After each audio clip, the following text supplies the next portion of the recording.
ভিডিওটা দেখেন, তারপর আমি বলি। আমি প্রথমে 2026-এ এসে আপনাদেরই সন্তান, ইন্টার পড়ুয়া একটা ছেলে, আপনাদের যাদের রক্তের উপরে দাঁড়িয়ে বাংলাদেশে আমরা পরিবর্তনের স্বপ্ন দেখেছিলাম, সেই স্বপ্ন ভঙ্গ হয়েছে। আলিফের আজকে চোখ নাই।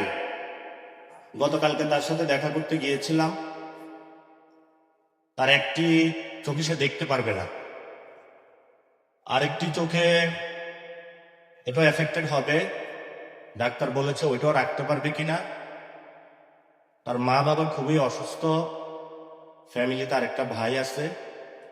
ও বারবার একটা কথা বলে যে আমাদের বাক স্বাধীনতা হরণ করা যাবে না। আজকে আমি আলিফের প্রতি সহমর্মিতা জানিয়ে এখানে ব্যান্ডেজটা লাগিয়েছি, বাংলাদেশকে দেখ